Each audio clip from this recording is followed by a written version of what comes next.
How's it, everyone? uh, Randy Noon here, and welcome to another episode of Geeking Out. We basically discuss everything nerd and geek related.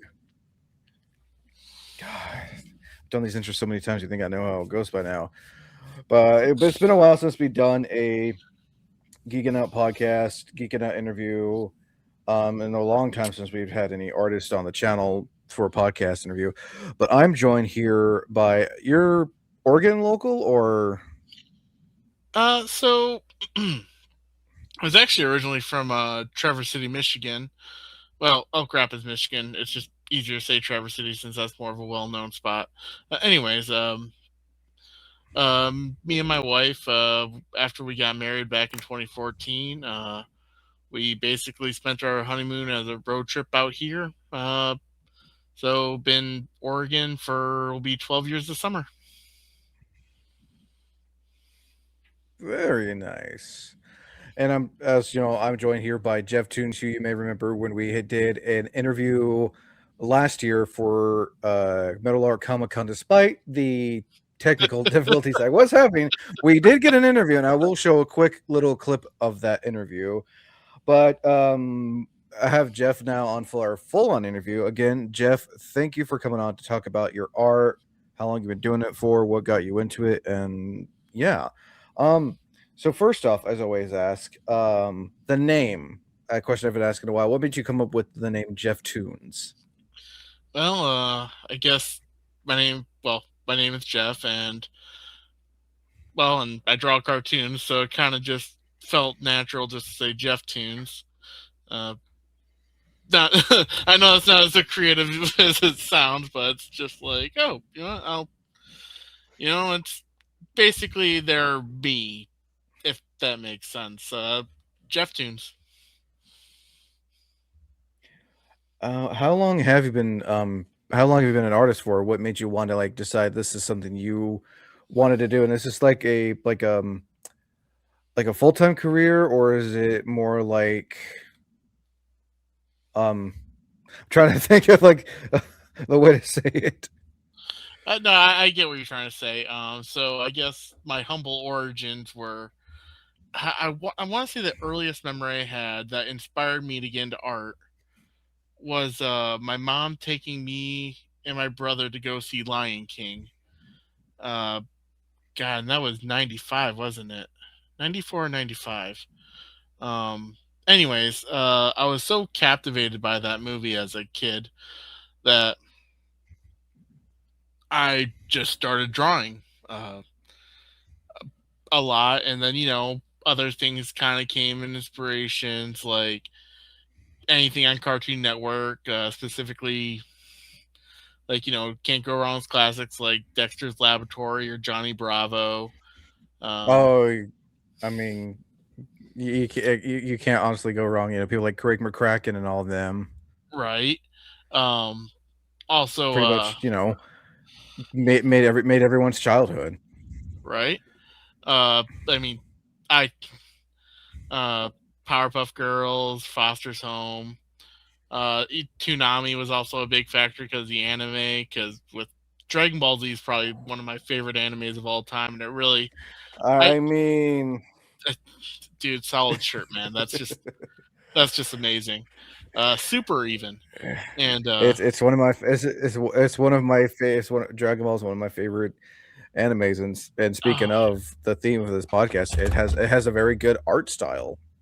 Like I'm mm-hmm. talking about like original, not like super where like animation has changed. I'm talking about like the gritty looking Oh, animation style they did back in the day where like I they still love that used style. cells. There's something, and I not to get off to another topic, but I do agree because there's something about like when you read old Dragon Ball compared to like the Dragon Ball Super manga, and I get both with the anime and stuff. Maybe because it's like it was on a lot of just paper and stuff that you can kind of tell there's a little grittiness to it. While it feels like everything's digital, it's a little bit more clean. I mean, not to say that's nothing wrong with that, but you can definitely tell there's like a bit of a difference. Where was it going originally? Oh yeah, yeah, yeah. So the history. Um, The lore, as some people would say. the lore, the lore. Um, but yeah, and speaking of Dragon Ball Z, I did for well, especially in my junior high, early high school years. I did make my characters that I drew look a little bit more Dragon Ball, which near the second half of high school, I tried to move away from a bit, trying to do my own style. Kind of, you don't want to seem like you're. I mean, seem like I don't know. I don't want to seem like a copycat. I mean, it helped inspire me try to like draw better, but trying to do my own style from there. Heck, if I remember correctly, in one of my yearbooks, because I was known to be like a guy that would just doodle a lot. I think if I remember correctly, my senior year, I was voted to be the next Picasso. I mean, it's still out. Jury's still out on that one, but um, and went to college. Basically, went there for more for the design. Uh, and while continued just still drawing silly doodles and stuff. It wasn't until let's I really gotta say, say, I do like your art style a lot. Just want to put that out there. I appreciate it. Thank you. That means a lot. Um, there was back around 2010, I want to say. I was in my last my last year in community college. I finished up a lot of my design stuff for my associates, and then the last year in that community college, I just had to take more elective kind of classes just to get those credits. I took a it was like a science history class, which was basically a lot of it was really cool. It was like all about rocks and prehistoric dinosaur. I mean, I freaking love dinosaurs. I mean, who And doesn't?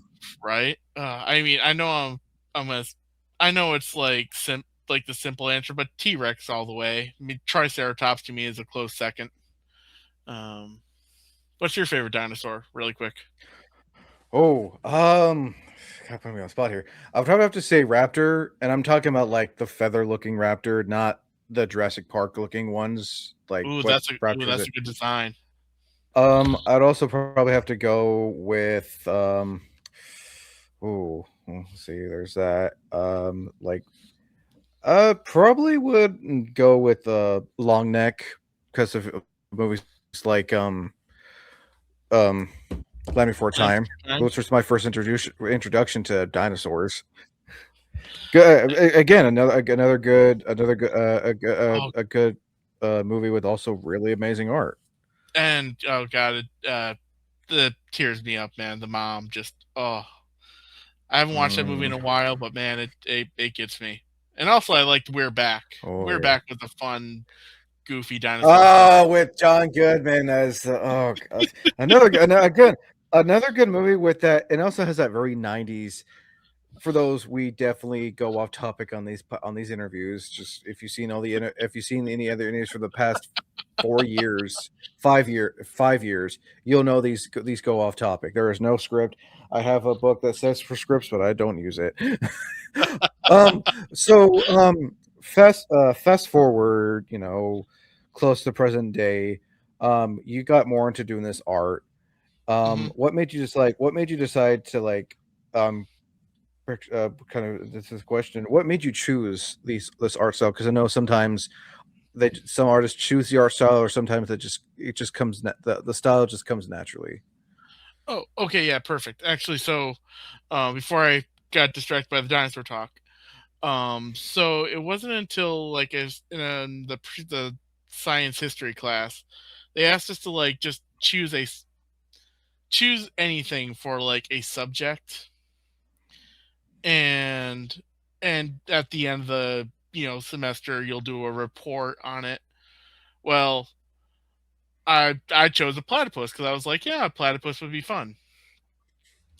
So And I remember while I was doing research on platypuses that I just started doodling a platypus with a top hat because I thought a top hat with a platypus would be hilarious. And I and that kind of is what developed the style, was just me just thinking about how funny platypuses are. So it just the style just kind of evolved from there. Um and and while I always try to do different styles, I think my kind of brand of cartoony style just kind of evolved with just me drawing a silly platypus with a top hat, and then more and more just kind of came about of just, oh, this will be kind of a funny doodle to draw, and then I just draw it.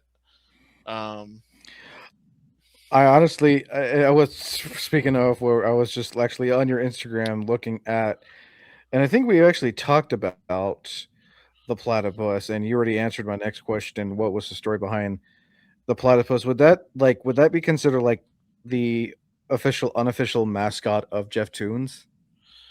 yeah, I would say so. Pretty much like he's the one that I've been drawing like most consistently since easily 2016 when I really started to draw his comics.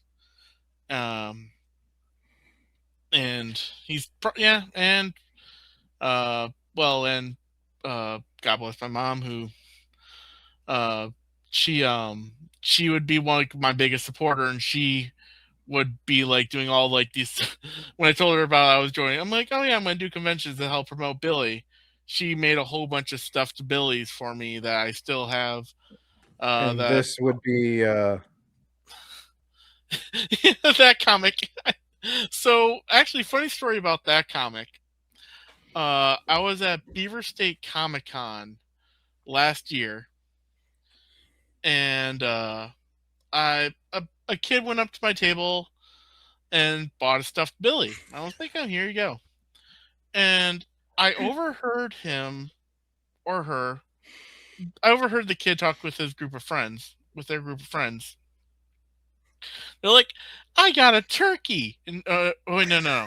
The friend's like, is that a turkey? No, it's a platypus. No, it's a turkey. And they were like having this back and forth for easily a minute. They're like, it's a turkey. No, it's a platypus. Turkey, platypus, turkey, platypus. And until one of the kids pointed at my booth, and they're like, oh, okay, I guess it is a platypus. So that one just so I had to make a comic about it where just like, because uh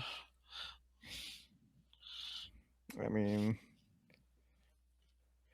you can tell it's a platypus. I mean, a turkey has like the plumage and everything, but I think that interaction and making it to like that is just like the best thing. That's just like, it gave me such a chuckle. I'm like, oh, comic idea, which oh yeah, oh yeah. comic idea And is a here is, and then there is the plushie of, yep, if I'm not mistaken. I yep, mean, I can see why they think. I think I see why they would think it's a turkey, but you can tell it's a platypus. yeah. I mean, I that is I just love it. Did you make that, or did you have someone make that for you, or yeah, my mom was the one that made all the stuffed billies. I keep especially with not to get a little depressing here, but my mom passed away mm, back in December. So sorry some to hear stuffed that. My billies I'm definitely condolences. going to keep for my own personal, my own personal for. But there's still I still have a few stuffed billies that are now very going to be like very what's the word limit limited edition. So you know uh so I think that'll make them even more special. Oh, I mean, if you ever sell any more at con, I definitely want to buy one now. I appreciate it. Gotta support your local artists, you know. Yeah, I appreciate it. And Oh, of course. So, so now, oh yeah, you said the reason why your art style and everything was because you were doodling platypuses as in a science elective class. Yeah, it just kind of just, and then because like I said, you know, near the end of high school, I drew a lot of superheroes back in high school, and that was kind of where the style I was going for the longest time.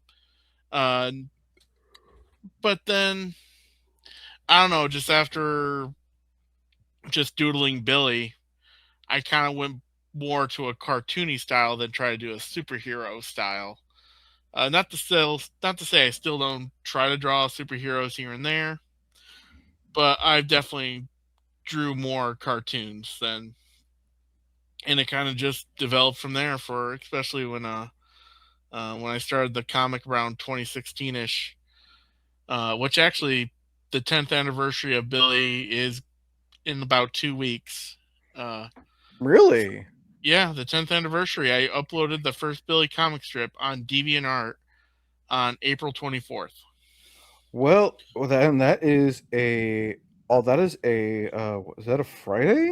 That is a Friday, That is and oh, you know what we could do? Because mm, Geeking Out does come out on Fridays. We can put this episode on the 24th for both this episode and for the 10th anniversary of Billy the Platypus. oh, that would be very delightful. And I that honestly works. yeah, that'd be really awesome. I can definitely make that happen. And for this 10th anniversary, well, since you're going to be releasing this on the 24th, I guess I can just say what I'm going to do. So while the last few months have been rough, it's not as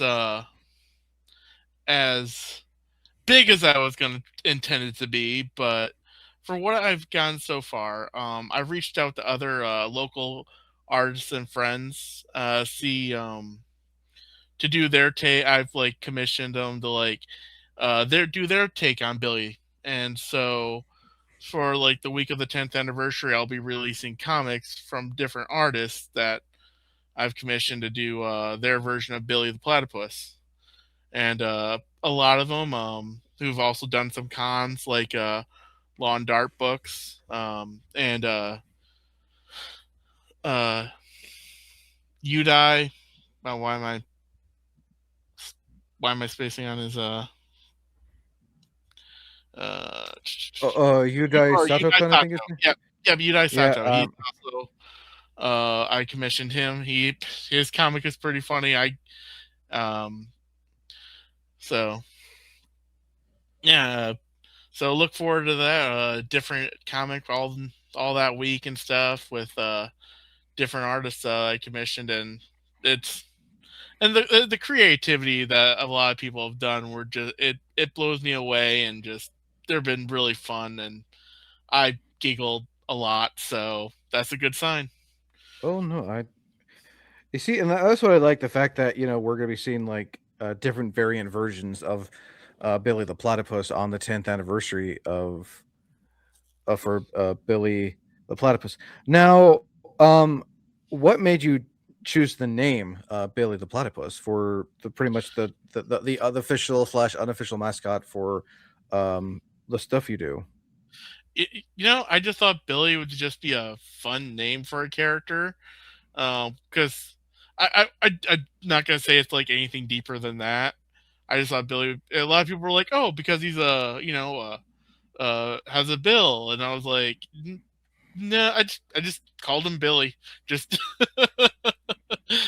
just I thought Billy would just be a fun name for a platypus. So I mean, it is a clever name. I mean, I gotta say, it's a very clever name. You got, Perry the Platypus, for example, and yep. speaking of, I got oh, I don't have it. I thought I had the 3D printed version, a 3D print of a platypus. I guess not. Never mind.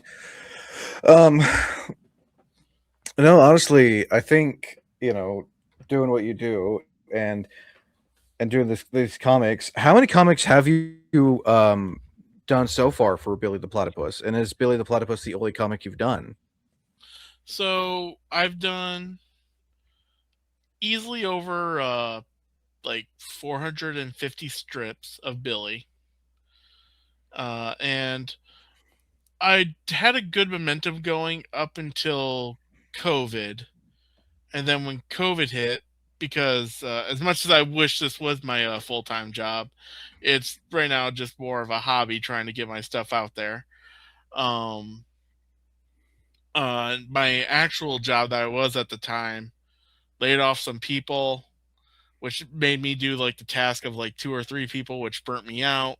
So the momentum of the strips kind of like have been I kind of varied mean, here and there. when you're So having to do more, at your job, it takes a lot out of you to do the things you yeah, enjoy doing.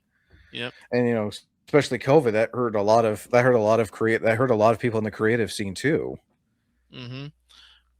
But I originally hit my original goal for Billy was to do 400 strips, which I believe I hit around 21. And then from there, anytime I had a funny idea, I would draw Billy and put him in like a funny comic. So I released strips probably obviously not in uh like a regular schedule like I used to. But when I try to release a new strip, I try to like like, hey, here's Billy. I've done also two other comics. One I make the joke that's my failure of a web comic, because um I called it anyways but sideways, and it was kind of like uh just like random kind of like far side humor, where it's just kind of like it's funny to me. I'm not sure if other people will laugh at it, but it's funny to me. And I remember I when I first uploaded that comic on Webtoons, uh I was getting I like did not have a good rating on it. So after a while I just put see why I get such a low rating.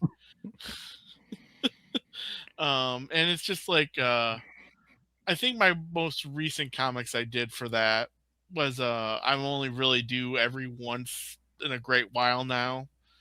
Um uh which and like if you scroll through you'll find one where it's like the Rolling Scones, and they're saying, I don't want to be no yeast of burden. That just made me just chuckle. I mean, I don't know if other people would like that, but to me, I just thought that was hilarious. So, That's um, honestly too good. And I've also noticed, and I'll share a bigger picture that Billy the Platypus has made it officially to Amazon. yep, those are the books. The first book, if was God, Face Huggers Want Hugs. That was the Metal Art Comic Con in 2019 was the first convention I applied for and got. So I made a book of the first 200 strips, and I had a running joke in those strips where anytime after Billy saw Alien, anytime he saw an egg, he's just paranoid that a face hugger is out to get him. So, I mean, that is and a genuine fear. I mean, yeah, no, yeah, but I will say, it always gets a nice. The title, I believe, even though the title always gets a good conversation started, though, when people stop by my booth, they just see like a platypus with a face hugger on his face, and it's it gets at least a good conversation going. And then the second book, uh, I like cake at like 3 a.m., um, which was just one of the comic strips I had that where Billy just is trying to eat cake sneakily at 3 a.m., but his pet bunny catches him in the act, and he's just like, it just tastes better at 3 a.m. And I mean, cake does taste good at 3 a.m., I mean, when to you be open up honest. when you get home late and you open up the fridge, it just tantalizes you. It's like, do we go for leftover or do we go for cake? uh, And so yeah, I usually sell those books at conventions. And I always try to try to always get a good, give people a good deal if they try to buy both and stuff. And they're always just, again, always good conversations. Like whether a person wants to talk about face huggers or they want to talk about cake, those they at least get people interested. And and oh yeah, so and the third comic series I started, which started around 23 ish, and I really didn't start them back up until last year when I did Comictober. But his name is it's called Grizz the Bumbling Ranger, and it's based on my current D&D's campaign, which actually is coming to a close here soon. We're in the final stretch of this current campaign, and he's my Hobgoblin Ranger who doesn't make the best decisions. So I just had to make comics about all his like just either bad rolls or just bad decisions that led to bad rolls, or bad is the, decisions that somehow led to good rolls. is this Uh, him? Actually, that is my other D&D character I'm playing called Dinkle. He's just a Goblin Ranger. I have a thing with goblins and rangers, I guess, but he's a pretty fun character. Um, uh, Will we ever see a plushie of Dinkle?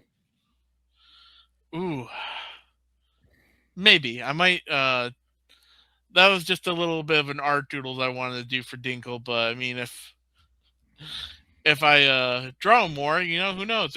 I could make a plushie out of him. Honestly, though, my favorite one out of Dinkle is where he's writing on a deer. That was actually in one session. I remember our leader of the group, he like I forgot. Yeah, he transformed into a deer, and I was like, oh, and Dinkle like hops on and rides him, and they're like, yeah, right. He's like, yeah, sounds great. Ride him in the battle, and I was just like, um. But let me forward you actually a Grizz comic here really quick. Um, it's probably one of my Oh, favorite ones that I did. Give me a moment. Do do do do do. while you're Uh, doing that, mhm. when did you start boothing at conventions?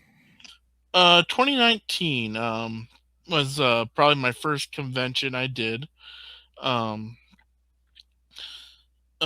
it the reason why I wanted to do it is because at the time I was just like, I don't want to say like I was stagnant or anything, but I was just like, I feel like I need to get my art more out there.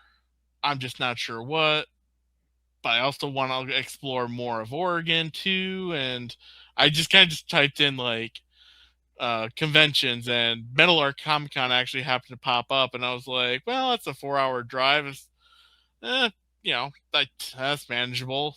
4 or 5, either way. And the table is affordable, so I was like, yeah, you know what?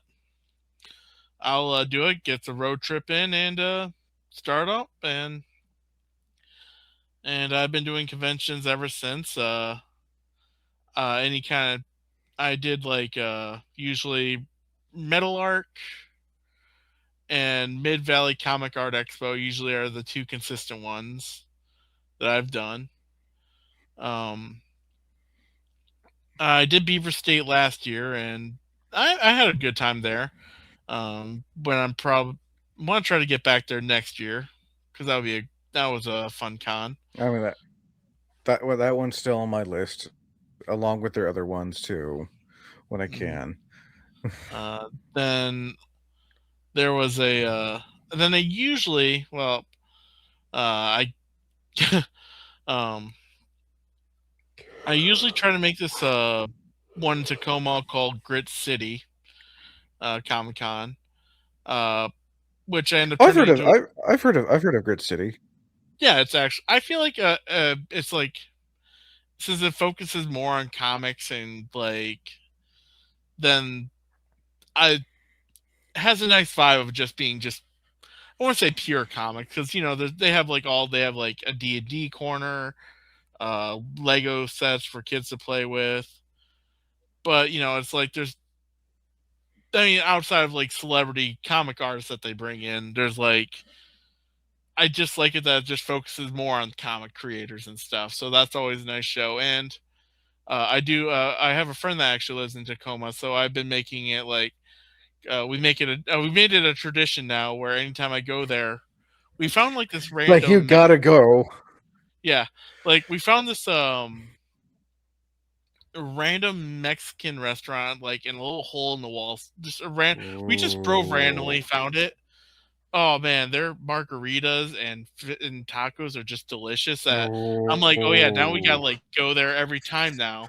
Every time I come up, and Making me making me hungry now. I mean, again, food's but also. I feel like food's also gonna become. I feel like food's also become a main topic on on this channel oh soon. dude, I can food so delicious. Oh man, I love food. I mean, cosplay con talk. We already talk about on cosplay con talk. On cosplay con talk, we talk about finding making sure you find some good food spots. I might as well when you're out on a convention. Usually this would be, but for Cosplay Contact, but pretty much all the series, the gaming one, this one, and Cosplay Contact have all melded into one. What is your favorite go-to food spot when you're traveling for when you're going to be working at a convention, when you're going to be vending? That is well, I guess whatever sounds good at the time. uh, like like for example, Metal Arc. Uh, like me and my buddy Greg, who helps me usually with those shows. Usually, on the trip back, we always have to stop by an In-N-Out Burger. I mean, fair. They're very popular. Yeah. I haven't been to one I haven't been to one in myself in a long time, but I admit it. In-N-Out's probably not my favorite burger joint, but they're at least like affordable. Like I'm like, okay, you know oh, what? They oh, are like affordable enough where that yeah, it's gonna be, and I know I'm gonna. It's delicious. Um, yeah. So around the Metal Arc area, I guess it's usually though we go anywhere that sounds delicious. Like uh, yeah, we went to Texas Roadhouse. Went with last year. We went with Floydman invited me out to dinner. oh, Steven, them invited. Oh, that's Yep. nice. Yeah. Oh god, it was a great I, time. I forgot the name of the I've noticed restaurant. It was delicious. I've noticed like when Steve and Floyd come down to promote their show and everything, and for him to promote his art, they always like inviting some of the local artists group for dinner and stuff, which I think is honestly a really nice thing when you and your friends can get together after like a day after a con, just go out and just and eat, drink, and just have a good time and just like Yeah. reminisce on the con and just Yeah. bullshit No. at the same time too. Oh yeah. No, it was great. Yeah. Floyd and Steve are great, and I they're just they're just delightful. I've always had a good experience hanging out with them and stuff, and No, they're definitely fun to talk to for sure. yeah. Um. Uh. And let's see. Yeah. Whatever place sounds good. There was a place. If you ever go to Beaver State Comic Con, I do recommend this burger joint called Snowcap because a friend recommended it to me, and it I do was love a good oh I do love a good burger. it was the burger. Oh my god, it was delicious. Oh, so good. My mouth is watering just by thinking about the burger. And I'm gonna say this because it's true. A restaurant burger compared to a fast food burger is so much better because the meat it's juicier, it's thicker, and you get full after like a couple bites. Hmm. Oh yeah. Oh, Oh. 100% I agree. I mean, if anyone in the comments, comment below. Do you prefer like a good like restaurant burger or fast food burger? Yeah. My mouth is watering at the thought of that. Right. I can make myself burgers tomorrow now. So this is one thing I ask Art. This is one thing I ask Art, especially when it comes to convention related stuff. What advice would you want to give to someone who's an artist, whether whether they've been doing this for so long, they're just starting out, and they want to like promote at a con? What advice would you want to give to a first time artist vendor for vending at the first con? Well, I will say I still feel like even though I've been doing this for almost like 6, 7-ish years, I still feel like I'm making this up as I go along. Still learning and figuring things out. But the best thing I can say is um, keep on drawing, keep on doodling, find your own groove because I'm still trying to find my groove with the booth. I've met a lot of artists that gave great advice, and I feel like I'm slowly getting into the right area of making my booth the way I want it to look. And if it wasn't for the help of support of other artists around me that was like telling me it's like, well, maybe this way sounds good, or maybe this way, and I've been taking each a piece of advice to heart. Just try to, I say, start off simple and work your way from there. Um, don't I know it feels overwhelming, but it does get easier once you kind of get into the groove of things. If that makes sense. Oh no, it does, and it would that be kind of the similar advice you want to give to someone who may want to get into art or comics? Yeah, I'd say with comics, um do sketches, do doodles. If you have a good joke, because recently what I've been doing, I thanks to a family member, she got me a little journal with funny enough dinosaurs on it, and I write down my jokes on there, so that way I have an idea about like jokes or ideas, and I'll be like, okay, oh, there's that idea, oh, there's that idea, and that's been really helpful about like getting me like because at least for me I always try to perfect the joke. Well, not perfect the joke, but I try to get like it a solid foundation first. And as I'm drawing, doing like my rough sketches of it, I'll be like, okay, this isn't gonna work. I need to like either rework the scene this way or rework it that way. So I say just keep on trying, keep on working. You'll get it because I mean I've been doing this for wow, I've been drawing cartoons for like 10 years, drawing for like almost 30, and I'm still learning. Still, everybody's learning. Somebody says Yeah. something's perfect in art, they're lying or they're delusional because I feel like art is never perfect. There's always things you can always perfect, but don't. No, you're only delusional if you think AI art is real art. Oh, 100%. Oh God, don't get. Don't. I had to say it Yeah, because no, no, no. I That's perfect. Yeah, no, I that's am I am a belief that if you're relying on AI, like generative AI, and you call it art and you think I made this, no, you didn't. You just asked a program to do it for you. You didn't draw it. You uh, didn't. I I just don't. Yeah, no, I get you. A Billy comic I did when generative AI first started. I actually made a comic about it, and it was basically I actually did generate. And I'm gonna when I do the book release with that, I'm definitely gonna have to redraw it because I refuse to put AI even oh towards it. no, I've seen so many people selling their books on Amazon or even like Xbox, like gaming consoles, where like the cover art It's just is blatantly atrocious. It's just it's blatant AI. I like. I'm Yeah. glad you're gonna draw your because I know that's a subject for a different a podcast. Mhm. But I'm a firm believer if either if you're an artist making your comic book, you can most likely easily do it, or if you're just a writer, find an artist who can you know who can do it for you. Don't rely on the story may be great, but you already ruined it with putting just Mhm. using AI. Yeah, because I did a strip where again this is back in 23 ish. I want to say when generative AI first happened.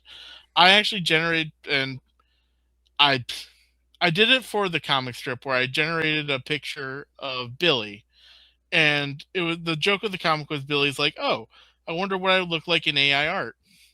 I'll send you the comic here, and then you see the image.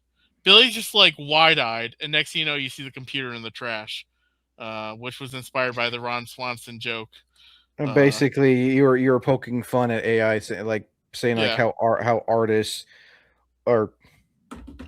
artists, I use yeah, that in quotations, will like use AI, and like you're not a real artist. You just like I've seen studios poke fun at AI. Yes, they're using AI to make fun of AI. I hmm get the idea, but like, oh yeah, here it is. yeah, Oh, yeah. okay. Oh, someone. Oh, I see now. Let's try this AI art. Give me a self portrait. Yep, where AI belongs, in the trash. Yep, and obviously, since that is actual AI, which I'm gonna redo that comic and actually draw it myself, so that way I when I do put it into a collection, I can act. I don't want to go jump through the hoops of saying, "Is this AI generated?" I'm like, I'm gonna just nope, just gonna get. I'm just gonna have to revamp that comic because it's I I mean, I can tell you did it for a bit, but I know in reality you would not use yeah, no, AI. it's just like I will admit I did dabble in it just out of more of curiosity at the time, I feel but like a it lot of just people did at the time because it was something, but like once they realized that it has no value or anything good, is like, oh, and the cause it's and you know the cause and everything it's making for the real world is just like, no, we don't need to use it. and people and I've come across posts of people saying, well, I did this poster and it's clearly AI, and they're like, well, I can't afford a graphic designer, and I'm like, me and like a lot of other people are like, you can just take a picture of like whatever your product is and then just slap some words on it. You don't have to be like, yeah, exactly. Also, you Pen, can also throw it out too. paper, doodle, or Yeah, my thing, um, copyrighted non-copyright images. yeah, Like royal like, like royalty free images. I saw this artist.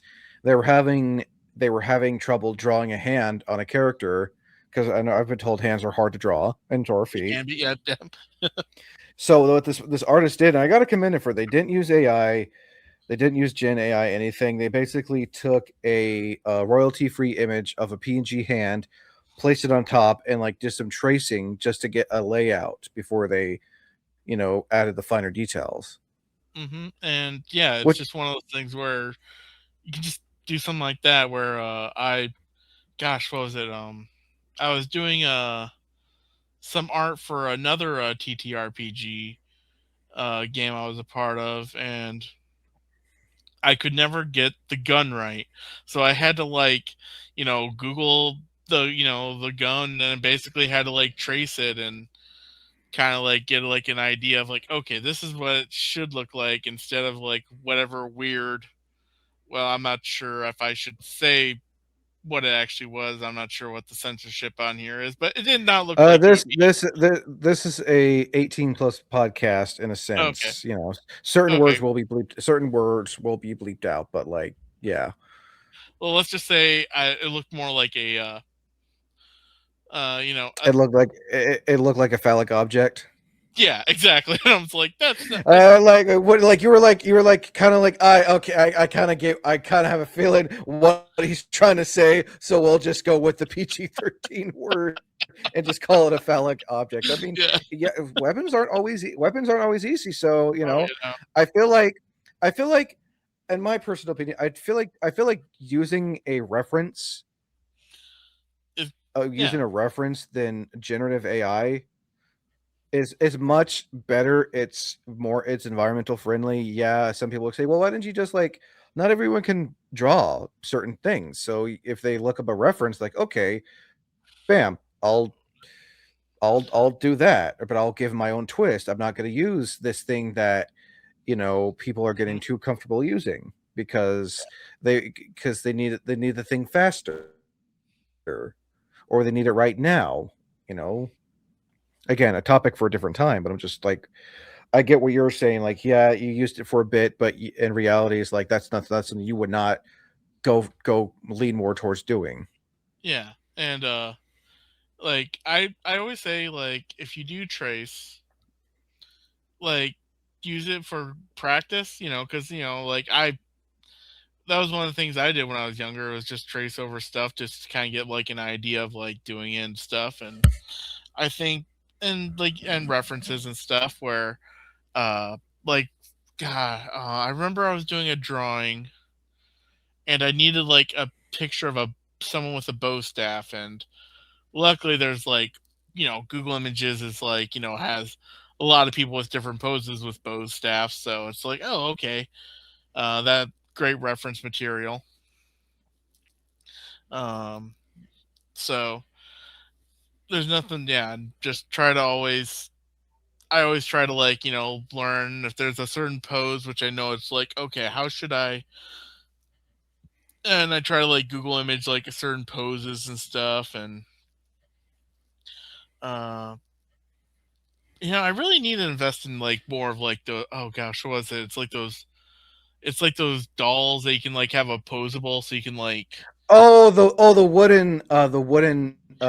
wooden Da Vinci type dolls. I call them wooden Da yeah. Vinci dolls. Oh, right on. Yeah, my wife has one of those, and I should probably like ask to borrow it sometime. Because sometimes, I'm sure you can find one online too. oh yeah, no, yeah. So, but again, Google always is helpful trying to find like the right images. And Oh yeah. yeah, no. By the way, Uh, I do like how it took me a minute to realize it that your the logo you have is a reference to Pip Boy from Fallout. oh yeah. So, gosh, It took uh, me a minute. I was like, wait, is that Pip Boy from Fallout? yep, yep. That's yeah. Actually, what was funny about that is, so my friend, back in beginning of 23, he wanted to do an art challenge, and I said I would join him, where you do like a drawing each week. And I managed to complete the challenge. A lot of TTR, I did a lot of TTRPGs for those drawings. Some of my Grizz comics actually came out of it. But I remember near the end of the year, I was just getting, I wouldn't say burnt out, but I was just like, this week's almost over. I don't know what to draw. You know what? I'm just gonna draw something simple, and I just drew myself as Vault Boy, and I was just, you know what? And I liked it so much that I was just like, you know what? You're gonna be my new, like, new logo for a while. I know. I if anything, as someone who is creative as well, when it comes to speaking of working with people and everything, when it comes to being a creative and like you're looking to have a logo, like I use, for my logo, I hire because I have the two. I have the one in the back. I used Adobe Photoshop for and everything. Um, But like the animated version, me, I commissioned a friend to do that. It's like because I'm not. I'll admit I'm not great at drawing. I can like I haven't like done any type of drawing in years. So like if I need like an animated project or I'm in the midst of getting a PNG tuber made for my channel, I'll find someone. I'll commission an artist. Or if I Mhm. want or if I want my myself drawn in a different art style for like a sticker or something or a logo, I'll commission an artist because it's really cool seeing like different art styles of of yourself or like the stuff you do. Yeah, I there's so many great artists out there. Uh, again, I I gotta say, I feel with conventions, I feel really blessed getting know a lot of people and a lot of the advice and stuff that they usually give and everything. So you can always like learn. I always have the mindset of like, because people are like, well, I only can draw stick figures, and I'm like, well, then you can draw, because I mean, like I'm gonna like a lot of like early, you probably remember like a lot of early 2000s like internet stuff. There's a lot of just stick figure comics out there, and just they Yo, were hilarious. God. I Like, mean, there's a YouTuber I follow who still makes stick figure animations. yeah, and I so can't remember his name, but like it's really cool what you can do with, stick figures. Then use those stop motion websites to make them like move and come to life and everything. hmm so I that's why when people are like, oh, I just draw stick figures, I was like, well, have you not seen a lot of the famous stick figure stuff? I mean, you know, Oh, that stuff is still popular. yeah. Despite what some people will say, like stick figures, yeah, it's very it's very early to mid 2000s, but like it is so well done. The fact that they can like draw stick figures and then put it in this program, yeah, it's stop motion, but like the way that it looks so smooth and flawless to this day is impressive. hmm like again, I think the only thing that limits you is your imagination. And so if you can just draw stick figures, then you gotta, you know, then find some kind of creative way to do it. I think, because there's times where I feel where if there's something I want to do, but I also know I'm like in a way limited in I don't know, like limited in my style. I don't know what's the right word, like limited in my style or limited to how of like to approach it. I won't say a creative shortcut, but I always try to find a creative workaround of like, oh, okay, maybe I can do it this way, and it turns out to be a good result. Like, uh, if that makes sense. Oh yeah, no, I completely understand that. I want to touch on this subject a little bit. hmm Um, do you think? And I mean, I imagine you'll say this if an artist is like I know there's some artists out there that are afraid that, like you said, their art's no good, and I know sometimes they'll resort to AI to like. What is your advice to someone who to try to deter someone away from using AI in art, especially if they're a first time artist?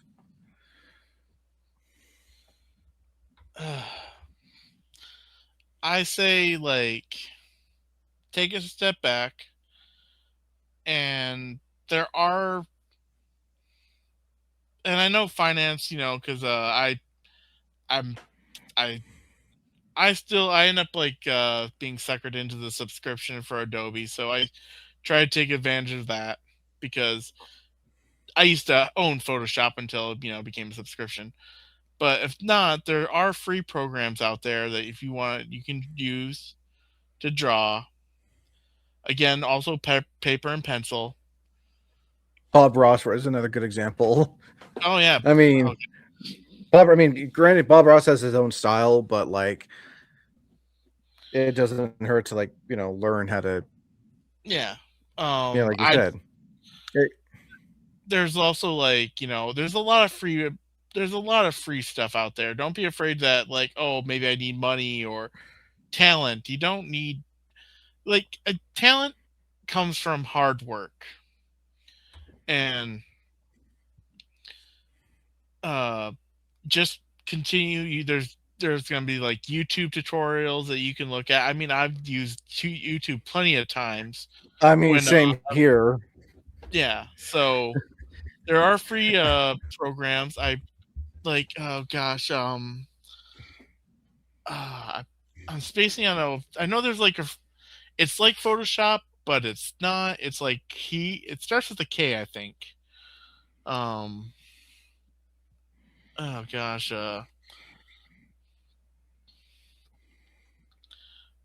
well, either way, it's like one of those things where there's free programs out there if you want to get into digital art they can use. Practice. Sometimes what I do if I really need to get into the zone, I just throw on a YouTube playlist of music and I just start sketching, doodling, just focus on just making sure that whatever stupid joke that I want the whole world to see for whatever reason gets done and gets out there. So my advice, yeah, I guess that's my advice. I guess shorter term after all that babbling is like there's free programs, free resources. Oh Um, yeah, I mean, even keep like on some well trying. known, even some like well known comic book artists and artists who worked on movies and everything. They're like retired, so they just have they'll have like a YouTube channel and just do like lessons. Do you Yeah. have a pen? Do you have a paper? Okay, well here's how you. Oh, what was it? When I was a kid, I saw this thing online on like um how to draw Mickey's face from Disney. Or um when I was in school, I took art as an elective. And one of the early things I had to do as a first assignment was draw Fred Flintstone. I like, okay, you gotta draw. So who are you gonna pick to draw? Like, what's the most simplest thing I can find on Google that I can draw? All right, Hanna Barbera's Fred Flintstone. We can easily do that, and I did pretty well. Despite Yeah. it didn't look perfect, but it wasn't bad, honestly. Like, okay. I mean, Fred Flintstone is a real simple, easy character to draw, just like Homer Simpson. And then you got some other characters like Mickey Mouse, Donald Duck, and a few others that are like would be a lot more harder to draw. I think a good character that I used a reference to draw, at least when I was a kid, was Garfield. Just because I would read a lot of his, like, collection. The comics that my grandma used to own, like the entire So, collection of. Again, another good um mhm. art style. Yeah. Let's see. What were you about to say? Sorry. Oh yeah, no, I was just gonna say I just drew him quite a bit and stuff. Just and that kind of helped. Also, just again, a great have a reference. Just keep on practicing until and move on to something to the next big challenge. I mean, that's Yeah, work this your way this up. this is my next big challenge. Like, I've always been a creative in one way or another, and art was great for a while, but I just fell out of it. Photography was great, but I just eventually fell out of it just because it's just that's not that everyone was doing it. It's just because I just was like falling out of it. I couldn't keep up on it. But the content creating, I've been keeping strong for 6 years now, almost. So Oh, I'm dude, like, that's it's the awesome, man. longest thing. It's like, I mean, granted, there was times where I wanted to just like, I just don't want to do this anymore. But it's like, you know what? I enjoy this. I now have a job where I can actually focus more on making content when I'm not working at my Daily Planet job, so to speak. But yeah, no, like, this You content know, creating itself is an art form. now that you mention it, I don't think I've ever seen you and Superman in the same room before. I mean, I wear glasses. So last question. Any last minute advice? Oh, wait, I forgot to ask. It's a question I try to remember to ask during any interview. What kind of impact has this had on you as a whole? Oh,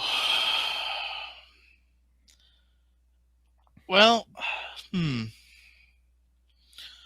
I feel like impact wise, that well, I won't say a lot of opportunities have knocked. I will say a lot of the few opportunities that that have and will come is because I try to put my stuff out there.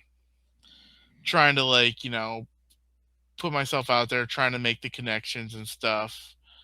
Um just making friends with the great art community and everything. So that's a bit of the impact. While again, this is right now is probably at least considered more of a hobby at the moment.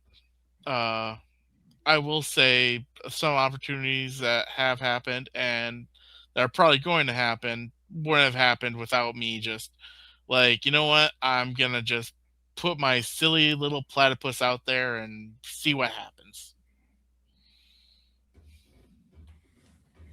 That's that's as I always say, and I do mean this. That's really good sound advice, honestly.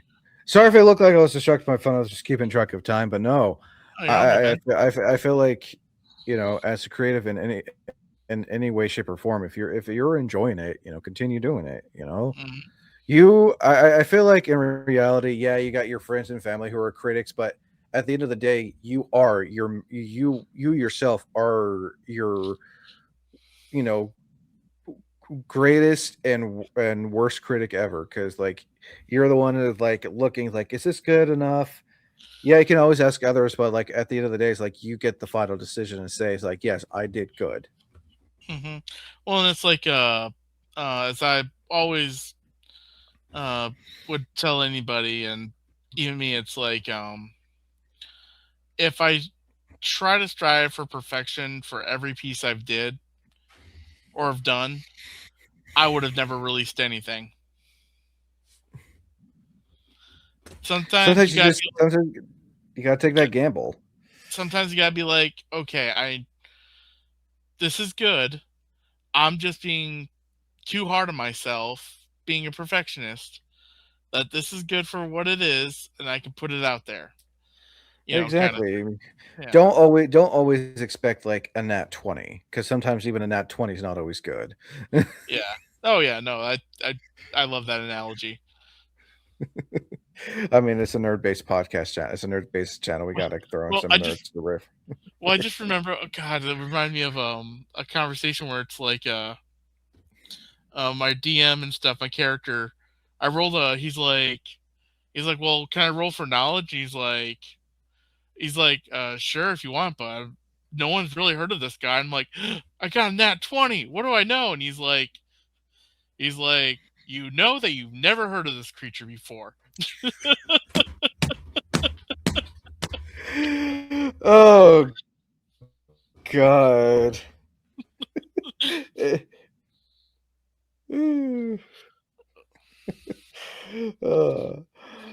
Uh, last but not least, Jeff, where can people find you on social media if they want to stay up to date with your art, your comics, and your potential next con that you may be vending at?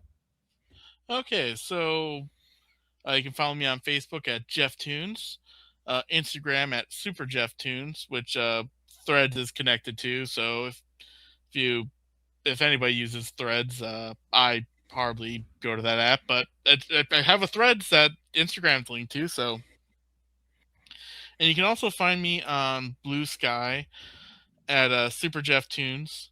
So I think Instagram, Facebook, and Blue Sky are probably the ones I'm most socially active on. Uh, and I'll while have to I have you send me the links to those ones too. okay, will do. And while I don't have any conventions lined up this year, I am gonna go attend Mid Valley next, just to be as more of a just a fan, especially since they got one of the Yellow Rangers and I want to meet her. And Ooh, yeah. I mean, you gotta meet a Power Ranger. Come on now. exactly, yeah. And but I do actually have an art thing lined up. Are you familiar with the Portland Bangers at all? I've heard of them, kind of. Well, who are they? They're like they're basically like a college soccer team, college level. They're basically, if you're familiar with the Portland Pickles, they're like a college baseball team. They're like a spin-off of them. And they have at the end of June an artist appreciation event, and I was able to get a table. So I'm gonna be like trying to sell some of my art there. That is see, that is I love when someone can just, do something. Even it doesn't have to be like a nerd theme event. It could just be an ordinary, like a car show or something, and the fact that Mhm. they're having artists go there to promote their stuff, I think is pretty Yeah, cool. yeah, I think so too. So yeah, because although it's a very short season, I guess they only go from like mid-May to the end of June. So I was like, and they're like, oh yeah, free since you're gonna be an artist that you're gonna attend, free admission. I was like, I guess it's like gonna be a double header that day. So I was like, cool, I get to catch two games and try to sell art. So Sports and art. Oh hell yeah! yeah, so Nice, yeah, it nice. should be a fun. I don't know if I'm gonna do anything else this year. At least terms of convention wise. Like I said, trying to take the year off just to get a creative recharge. But I do plan on trying to come back Oh, in 27 with maybe another Billy book, since it's been a hot minute since I released a collection of comics. I don't know. I mean, I understand the creative recharge. You're constantly, with work, and then constantly trying to make, art. I mean, content, art, and stuff like that. And it's like you sometimes need a break. Like you'll post something like something small every now and again, but like when you're fully recharged, like okay, let's fully go back to posting just this full on stuff. Yeah. Uh. Oh man, I actually had a. I lost my train of thought now. the, Um. the train has left the station. Oh yeah, no, it's Tickets are sold out. Come back next year. but because I know you live in the southern part of Oregon, right? I do. That is correct. Yes, Okay, I I can do. I remember. do. I do. I do. I do. I do occasionally travel to Portland. I want to try to make that a yearly thing where I travel to Portland just because that, and because I plan on going back to KomoriCon this year again, and Nice. I'm going to attempt to go to Rose City, but we'll see. Yeah, It's I'm not sure. it's in the budget. It's just timing is all because I have Anna Medford. I'm also attending because it's around. It's also in September, so I'm like, we could possibly do both. I've never done a con in the same month before, but it's doable. I I am almost thinking about if I don't do metal art next year, I want to do Anna Medford because I know some people are like, well, why don't you do both? I was like, mm, the travel budget, I could only like justify one down, one trip down Where there. where where where where do you live, by the way? If you don't mind me Beaverton. asking, what part of Oregon? Oh, I've been Yeah, through Beaverton. yeah. Well, when I got stuck in Portland, I fun fact, I almost got stuck in Portland last year. Oh, so, Because of Greyhound, so I had to take I think that was called the Point Bus at the main Amtrak station in Portland. Thanks to some good friends and family who helped me get back down. I appreciate you all for helping me not get stuck in Portland. As much as I love Portland, I would not want to get stuck there. No offense to anyone who lives in Portland. Um, so I had to take that, and one of the stops was through Beaverton because I was on the main stop to Eugene, and oh my god, $17 for a 3 hour bus ride from Portland to Eugene. That is a steal. I mean, I imagine if I had stopped in Beaverton, I'm like, it probably would have been maybe I don't know, $10. But like at least now I know if I ever go to Mid Valley, if I ever go to Mid Valley, I just have to stop in Portland and just take a bus to Beaverton. Yeah.